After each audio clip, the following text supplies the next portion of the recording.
Hello, my name is John. The name of this video is the Magna Carta powerful? Or how powerful is the Magna Carta? So let's have a bit of a chat about it, because this video won't go for very long, I assure you all that, because the facts are what they are. If people don't understand what the Magna Carta is, just go do a bit of research from Wikipedia. As much as I hate that website, what I'm about to explain, they can't take this out of it, okay, because it is what it is, yeah? So if you don't know what the Magna Carta is, go to Wikipedia, have a bit of a read, and you'll find out what I'm speaking is a fact, okay? Now the Magna Carta, if you have a look at, it's a scenario on both sides here, okay?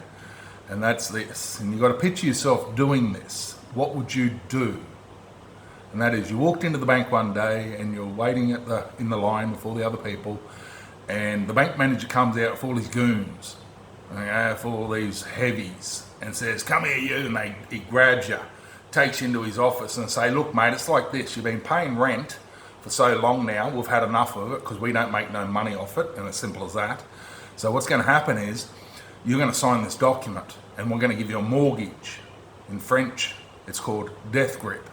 But we're going to give you a mortgage, okay? And you're going to pay us money from this day forward. Simple as that. Now sign it. And you say, "What? No, I'm not going to sign that. I'm not interested in no mortgage. I'll stay paying rent." And the bank manager and his goons grab a knife and put it to your throat and say, "Sign it or I'll slit your throat." And you go, "Yeah, okay." And you sign it, okay? Now I'll ask you a question, very, very simple question, because everything what these people have done to you comes down to simple questions, and it does.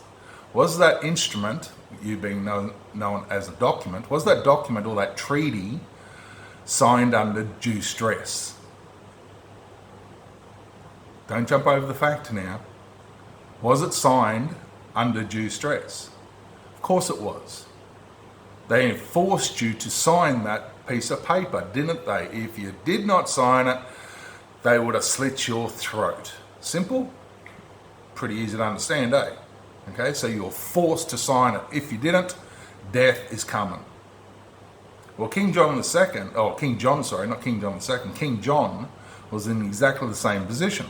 Everyone who knows what the Magna Carta is, and all the Magna Carta pages on Facebook and Magna Carta buildings in England and all the Magna Carta, they know that happened. But they've jumped over to the fact of that document, so-called treaty, that was never a treaty, ever, was signed under due stress. Exactly the same scenario. No different whatsoever.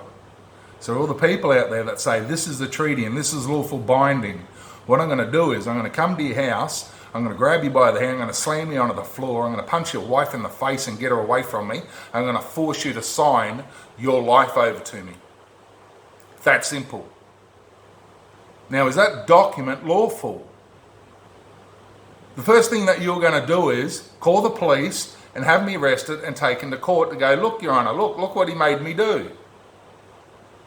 Isn't that a fact? That's what you would do. But you're at the same time, you're classing an enforcement document, a document that's been signed under due stress, as lawful. It's all lawful. It's all lawful. This is where our rights are. No, it's not, because it was signed under due stress. So to call it the Magna Carta Treaty, 1615 or 1697? No. Well, 1597 is a different story. That's legislation. But the other one is a treaty. No, it's not lawful at all.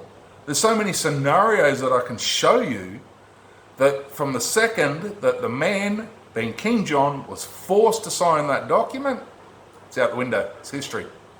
It's all the barons. It's all the bank managers and all their little cronies. They're the ones that told you, yeah, it's lawful. And you believed it because you didn't look at the fact. You didn't look at it and go, no, that document was actually signed under due stress, so how can it be lawful? King John had to sign that document. If he didn't, he would be dead now. Well, he is, because it's 15th century. Okay, sorry, the 12th century. Do you understand what I'm saying? Simplicity. So anyone that ever turns around and says, oh, the Magna Carta is lawful,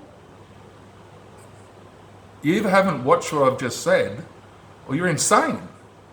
You're trying to enforce documents on people that aren't lawful because they've been signed under due stress. I can't walk into your house, slam you to the ground and say, sign that document. I'm going to have 50% of your wage from here out until the day you die. It doesn't work like that, and people know that. You know that. It's not logical, is it? But for some strange reason, when you look at the Magna Carta, you jump over the fact and you go, no, it's lawful. It's a lawful document. It's irrelevant, and this is what you must understand, it's irrelevant to how they led up to that. All the stuff that King John was doing obviously was evil actions. It's irrelevant. What the fact is, did he sign it under due stress? Yes. So apart from that, I don't know what to say to you. I really don't. Apart from that, love yous and leaders.